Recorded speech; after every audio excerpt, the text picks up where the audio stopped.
Yeah, it's literally like you got on a tube in the river and let the river take you downstream.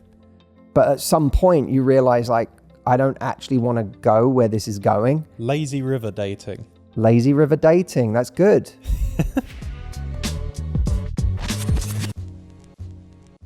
Welcome everyone to the Love Life podcast. I am joined by the whole gang today, Audrey and Stephen. Super excited about today's episode. Before we get into it, have you asked Matthew AI your dating question yet?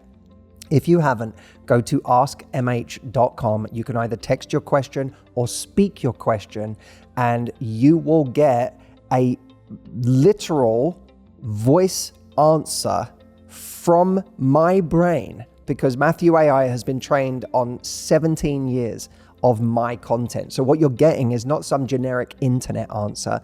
You are getting a highly specific, highly contextual to your situation answer from me. In other words, it's only something I would have said because it's the only tool in the world that is trained exclusively on my content. So go check it out. It is really, really crazy. It is mind-blowing. AskMH.com is the link. Literally think of the question you would ask me if I was sitting next to you right now and go ask it to Matthew AI. I promise you the answer will be more elaborate, more detailed, and more specific than you could ever imagine of this technology. I look forward to hearing your feedback. Let's get on with the episode. Today we are talking about people who go cold when they go on a trip. All right, we're going to move on to the show now. We have a really exciting topic for you today.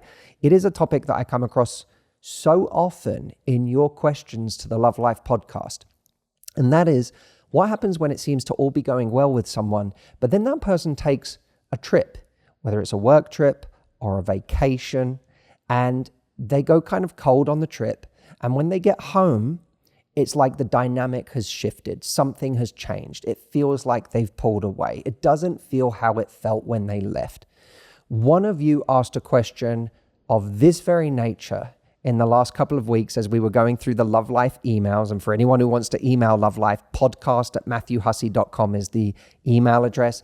But we got an email just like this that Audrey is going to read today. And then we're going to go into what to do if you find yourself in this situation. And are there any ways that you can avoid finding yourself in this situation in the first place? So if anyone has gone cold on you recently, especially if they went cold after taking a trip, this episode is for you. Welcome back, everybody. It's so good to all be together. I know, we've got the whole gang back. Hey, friends. Stephen Hussey in the house. I'm so looking forward to this episode.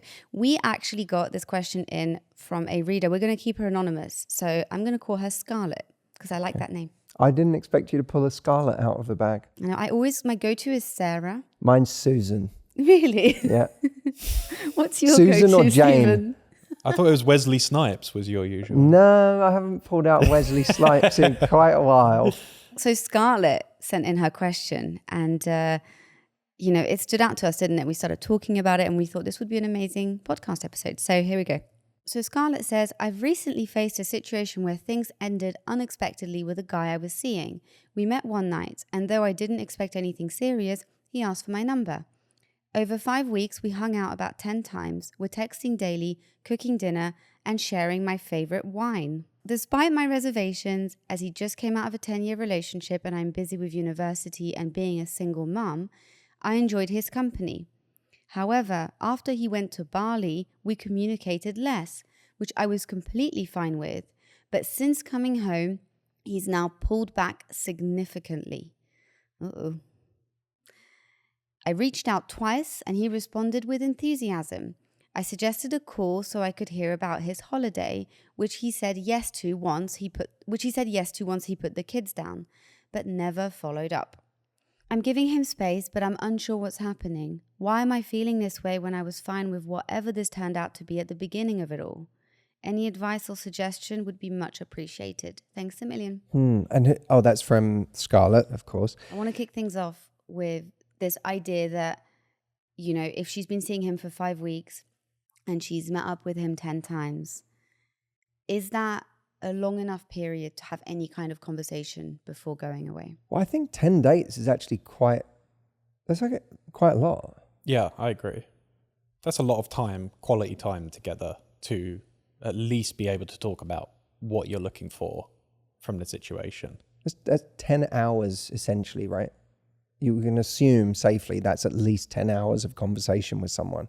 Yeah. Maybe a lot more. But then, because I understand the feeling of not feeling like you want to put pressure. And so what if you don't feel comfortable to have that conversation, even though you've met up that many times? Like, how can you, because, okay, the reason we chose this question is because it's such a common phenomenon that you're seeing someone, it's going really well, and you're texting all the time, and then they go away on holiday and something shifts and it's never the same again after that. Like, I think that's such a common thing that happens. So I'm curious, like, is there a way that you can kind of even mitigate for that if you don't feel comfortable enough to have a conversation after 10 dates? Well, I think you have to ask yourself in that case, what's going on either in me or with this particular dynamic that is making me feel like I can't have that conversation within that many hours spent with someone. Yeah. And the answer almost always comes down to some version of, I'm afraid to scare them away. I'm afraid to push them away. I'm afraid to be the one to hasten the end of this thing that I'm really enjoying.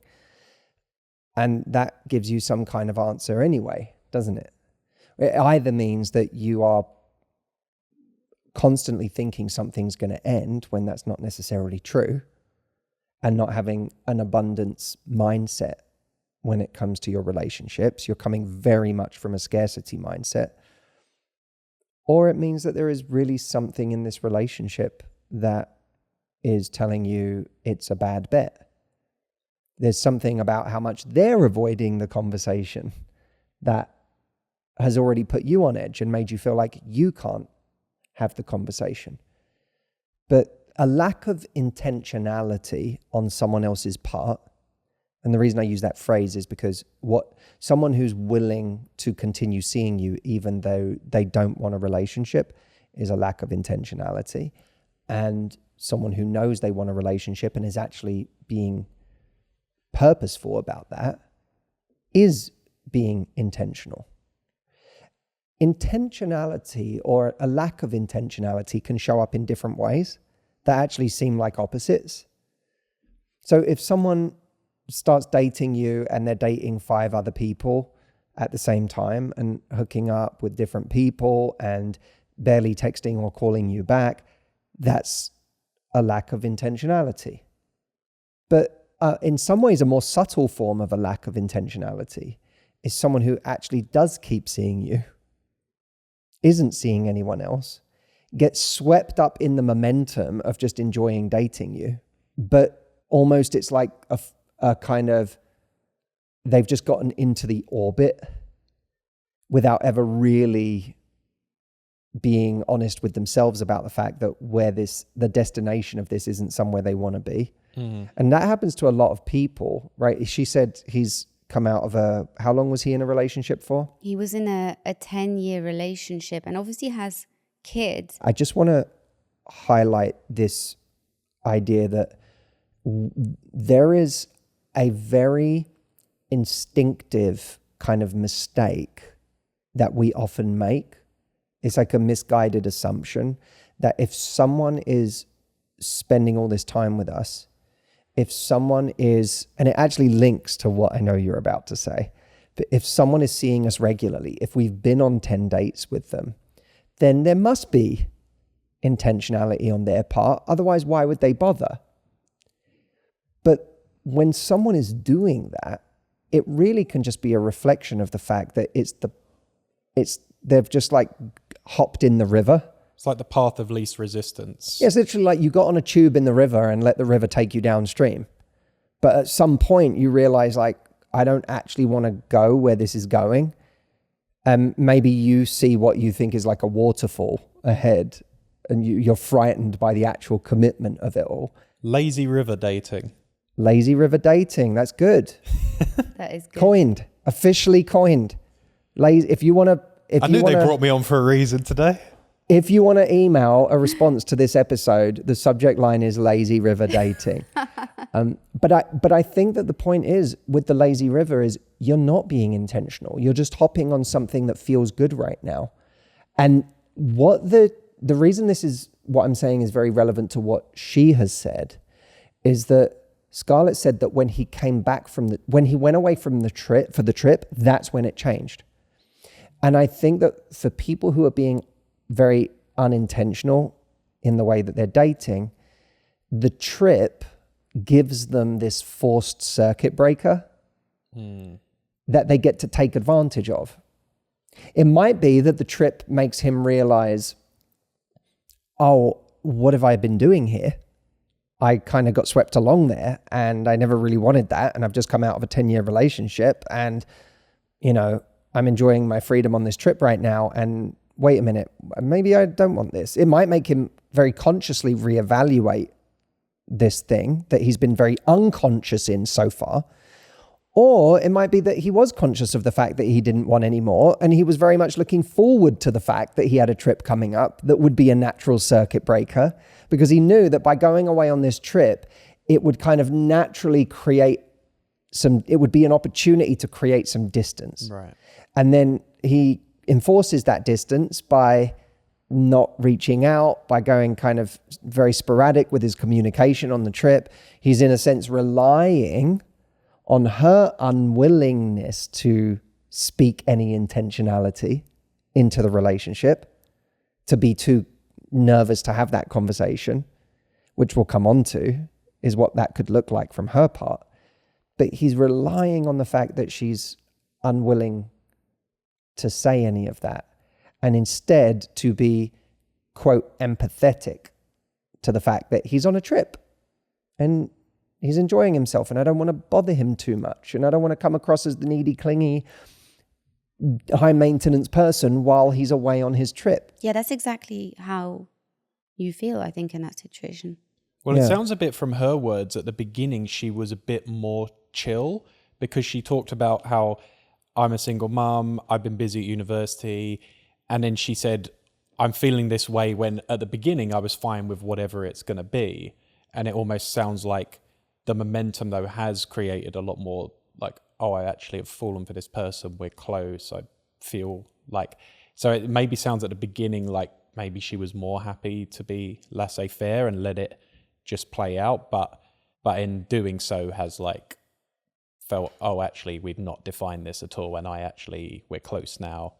And I wonder what this is going to be. Reading between the lines, do you think that she was more chill at the beginning because she was telling herself, he's just out of a 10-year relationship, he's not looking for anything serious right now, and therefore I shouldn't take this too seriously? But then she got caught off guard by the fact that they actually had 10 really amazing dates and she started to like him. I think maybe, but I think it's easy to feel chilled when you have someone's attention.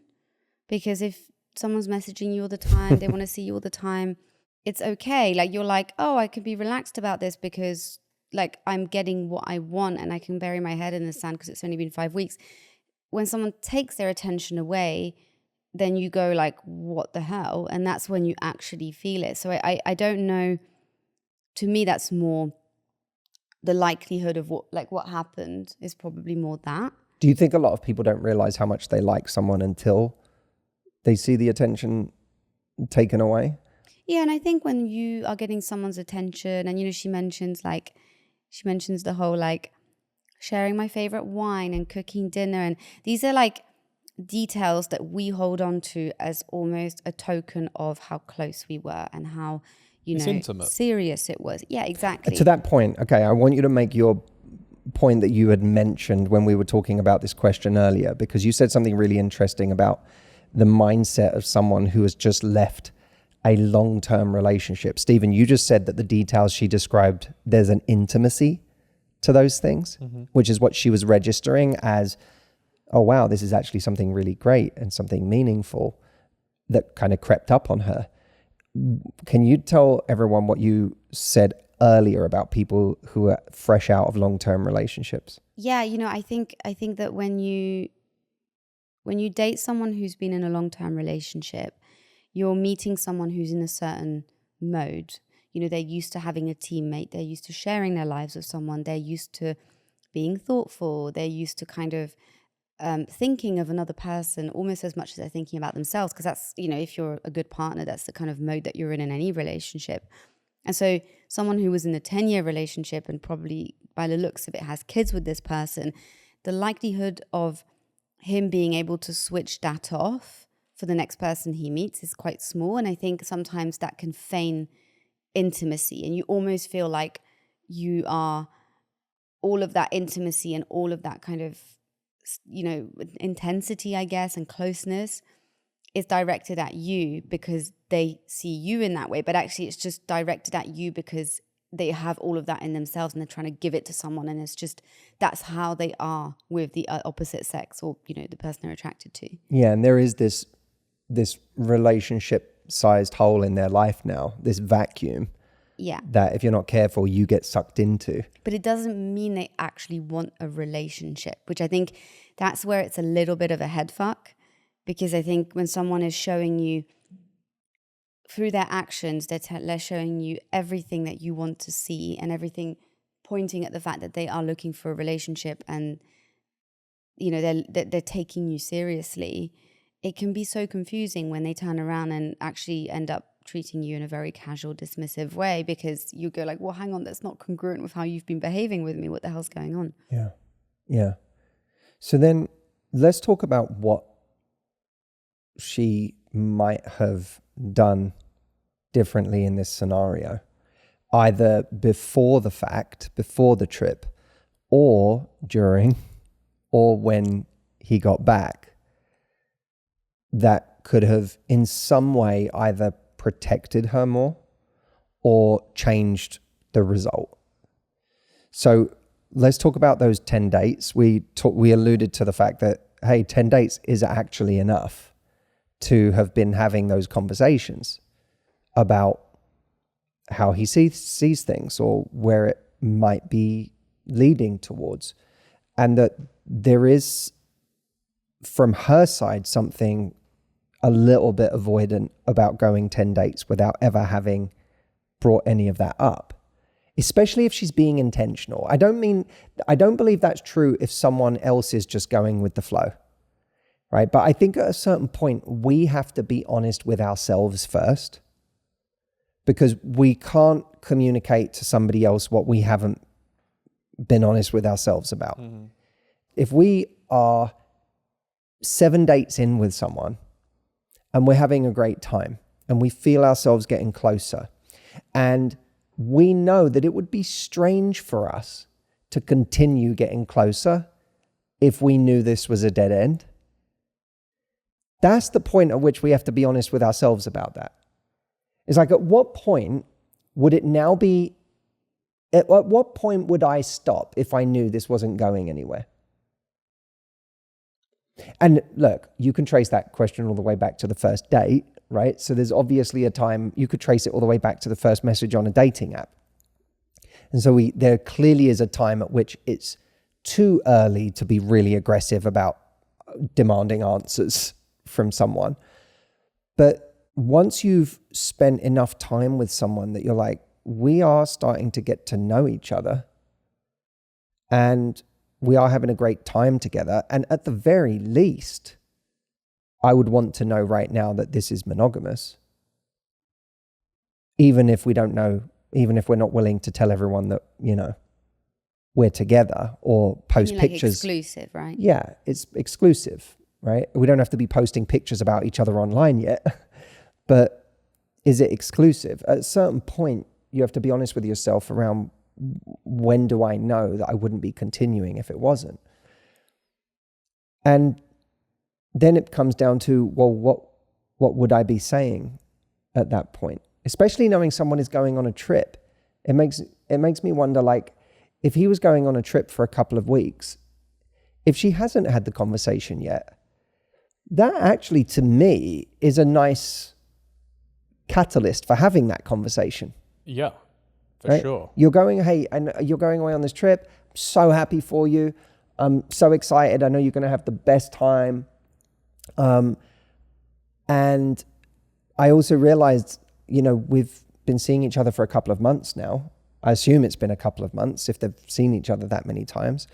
She says 5 weeks. To me, at that point, if someone's going away and you're like, oof, God, it would hurt my feelings if they went away and hooked up with someone, or if them going away suddenly meant that I just didn't hear from them. You know, even if they didn't hook up with someone, if I barely heard from them while they were away, that would really suck.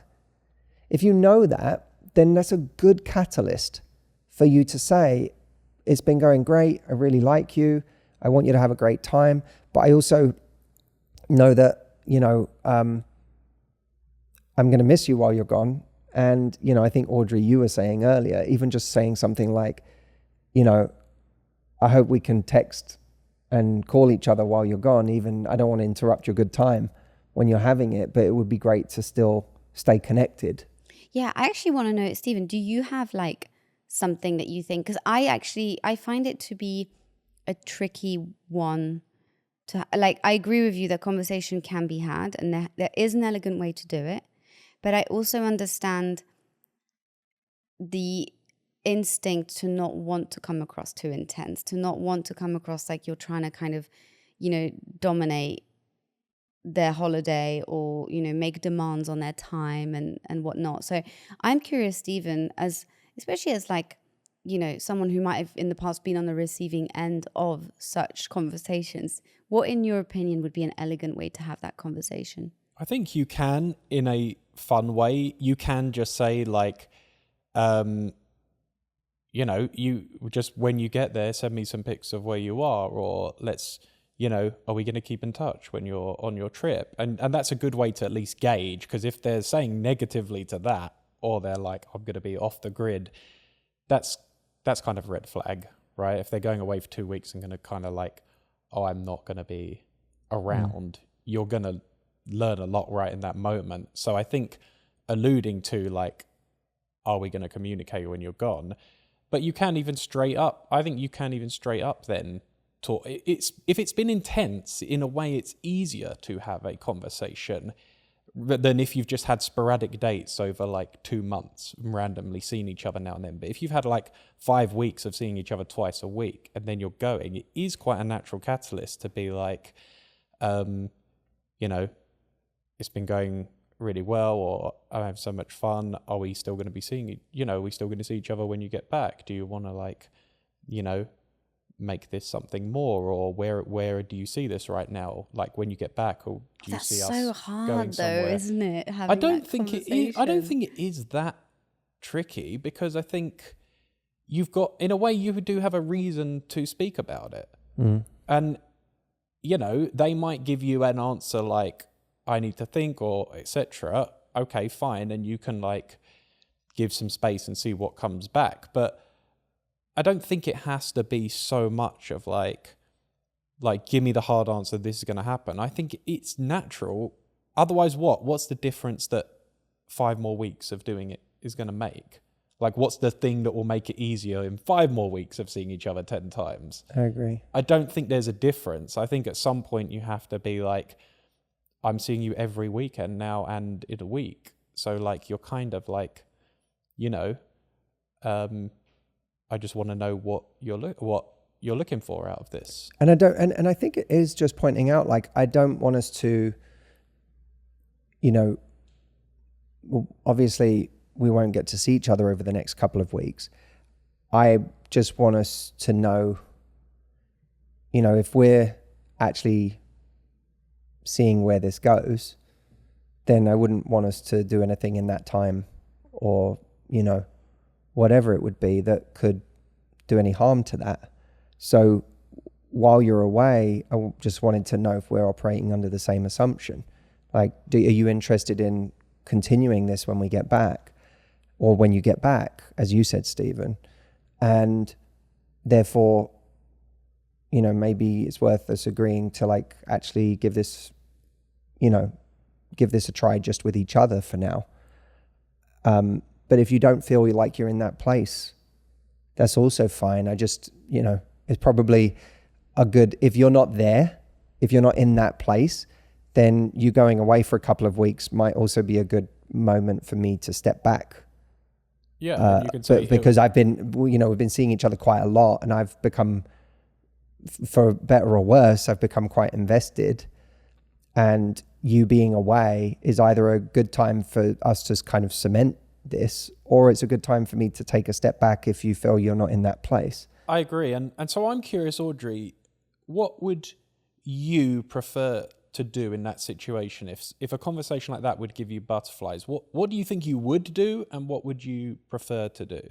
So my technique, do you guys want to hear it? Yes. This is what I would do. So if I felt like I couldn't have that conversation because I was too afraid, I would make peace with the fact that this holiday becomes a test to see whether or not they will or won't reach out, and whether or not they will stay consistent and show that they like me.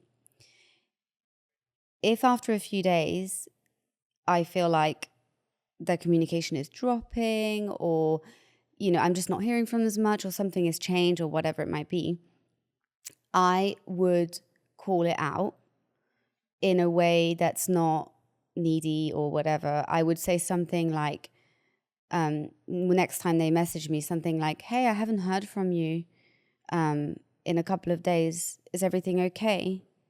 I'm sure you're just having a lot of fun, but I just wanted to check. Call it out, shine a light on it. And that's good. That way you get an answer. You're not agonizing and kind of like analyzing the situation, but you can do it retroactively dependent on their behavior towards you. And if they're like, which is probably the likelihood of that scenario, if somebody is pulling away, they'll be like, yeah, everything's fine, no problem, but then still continue to pull away. I would take that as my cue to be like, this was a test. You failed the test. So now when you come home, if you reach back out to me, I'm going to let you know that you failed the test. And so you have to then kind of prove yourself back to me all over again that, I should reinvest my energy into you. And that's a really important point. Yeah. And if they don't reach out, I've already done my grieving for the last couple of weeks because they've already showed me they failed the test. So I've already started the process of getting over them. And I sure as hell am not reaching out to them first. And that's my technique. in a way, you're kind of also prompting that conversation round a different route, in that if he tries to come back, you're then almost putting on the table of kind of like, I expected this.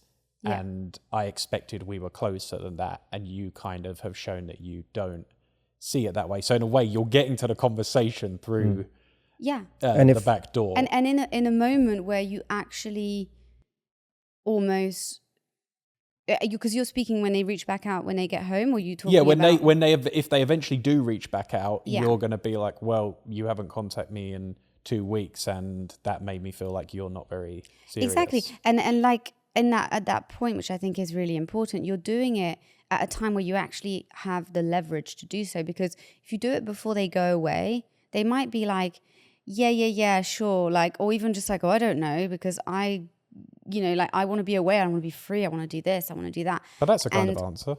Huh? That's a kind of answer. It is a kind of answer. I mean, to Stephen's point earlier, if that's their response right before they go, it would be surprising if they had a different response the day they got back after 2 weeks of getting less close to you. Well, they realized that, But I think both methods are legit. I think both work. That's the point. I think if you didn't have that conversation before they go, then, and by the way, I do think, to your point, Audrey, earlier in if you'd only been seeing them for like 4 or 5 great dates, and then they were going on a trip, you might not have that conversation before they go, because it might feel premature. Well, the exclusivity one might, yeah. Right, but you're still seeing them going on a trip as a bit of a test. Yes. And by the way, there's a difference between they didn't message me for like half a day or a day, and they haven't messaged me for the last 3 days.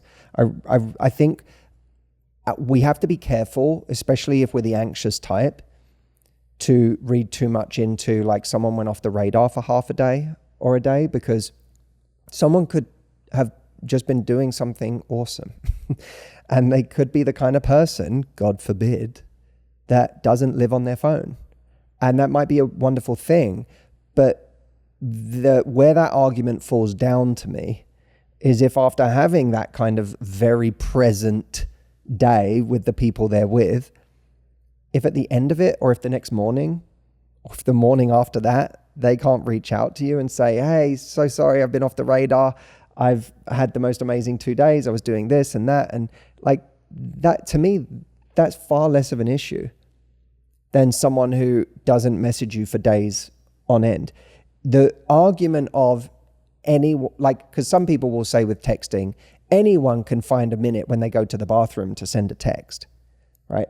I agree with that, but also you kind of, in some cases, have to be in the right frame of mind to send a text. And you got to be like, and then I'm going to have to text back to their text back, and I'm going to start off a whole conversation. And especially if this is the first text I'm sending in the last 24 hours, I might want to put a little more thought into it than firing off a one-liner because I happen to be in the bathroom and so on. So I do think that we have to manage our anxiety around times where someone might be present in what they're doing, and we should not create a culture in our dating life where there's an expectation that someone should be looking at their phone every minute of the day.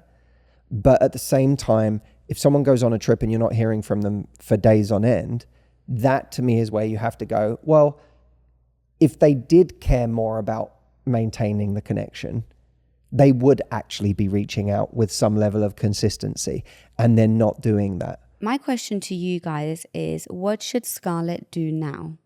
You know, all of this is well and good, but with where she is at today, with everything that's happened and everything she's done so far, from reaching out to him when he came home to, you know, the way he behaved while he was away and everything else, what should she do next, given where she's at with this person? I want to ask Matthew AI this question.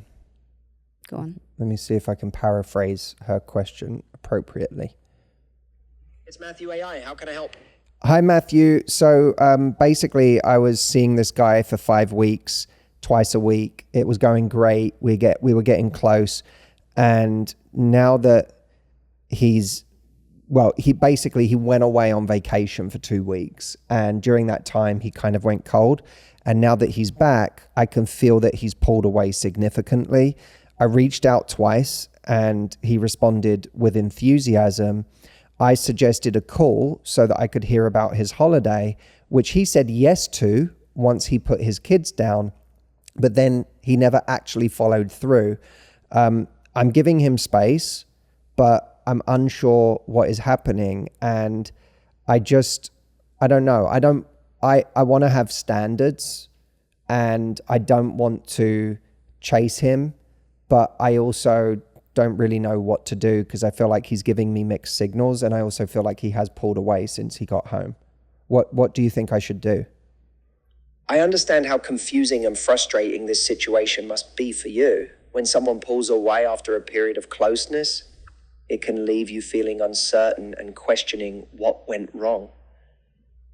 It's important to remember that his actions are not a reflection of your worth or what you deserve. First, it's good that you're giving him space. Sometimes people need time to process their own feelings and situations, especially after a vacation where they might have had time to reflect. However, it's also crucial to maintain your own standards and not fall into the trap of waiting indefinitely for someone who isn't showing consistent interest. You might consider addressing the mixed signals directly, but in a calm and non-confrontational way. You could say something like, I've noticed a change in our communication since you got back, and it's left me feeling a bit confused. I really enjoyed the time we spent together and would love to continue getting to know you, but I also need to feel that the interest is mutual. If you're not in the same place, that's okay, but I need to know where we stand. This approach shows that you value clarity and mutual interest without coming across as desperate or chasing. It also gives him the opportunity to express what's going on from his side, which might provide you with the clarity you need. How does that sound to you? It's really good. Great. What do you think, Audrey? Do you like that one? Yeah, I think it's perfect. Is there anything you would add to it? Don't think so. Is there anything you'd add to it, Stephen? No, I think I like that covers the ground because it's like, I was having a great time with you. I feel your communication is different. I'm confused. If you don't want to carry this on, okay, but I'd like to know. I think that's like all the bases, right? You're saying it in quite a calm, measured way, but you're just giving you're forcing the moment of like, here's what I'm feeling like you're withdrawing. So, let me know what you want to do carrying on. We should have like once an episode, something like that. We should have just a random question. In addition to whatever the topic is, we should have like a random question that the audience gets to ask Matthew AI. That's cool. So just send us an email, and we're going to obviously use questions for topics as well. But it would be fun if there was just one like miscellaneous question that didn't have to have anything to do with the subject that we could fire at Matthew AI. And if you want to ask Matthew AI your own question and you don't want to wait for us to pick your question on the next episode, you can do it at askmh.com. Oh yeah, if you actually just want to go straight to the source, it's live. you can go to askmh.com and literally ask Matthew AI your question right now. But it would also be fun to do some of the on the show, so maybe you can do both. Is there anything we need to add to kind of cap this off?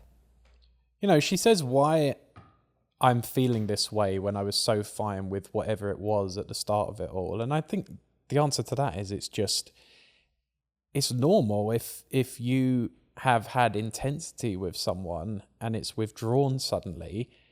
You don't have to like wonder like, oh, why am I so attached or whatever. Like, you will move on from this person if they withdraw, but it's all right to feel like that really sucks because I was having a great time and I feel close to them, or I really saw potential and we did intimate, cook dinner together and etc. And, it's perfectly not, you don't have to wonder like, oh, it's weird that I'm feeling attached. Like 10 dates over 5 weeks is probably quite intense. And yeah, so don't beat yourself up for feeling attached at this point. Don't shame you on top of the fact that this person has changed their communication. Don't shame yourself for actually having feelings. That's a good sign, not a bad sign. I had a guy friend telling me it sucked and it really bummed him out when someone after one date didn't want to carry stuff on.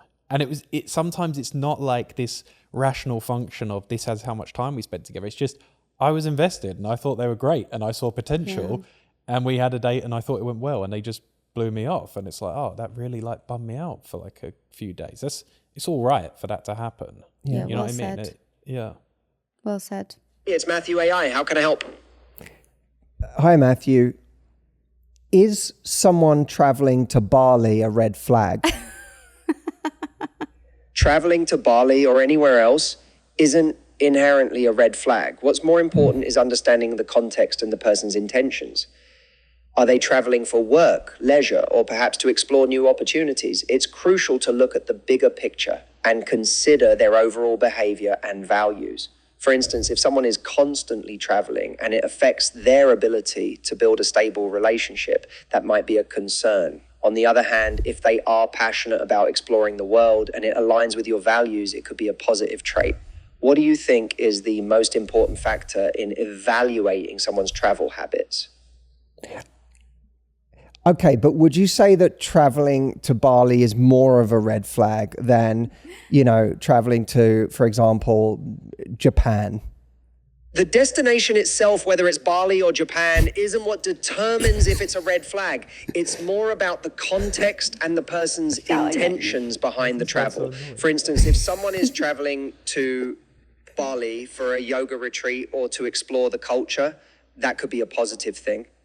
On the other hand, if their travel habits seem to be a way to escape responsibilities or avoid commitment, that might be a concern.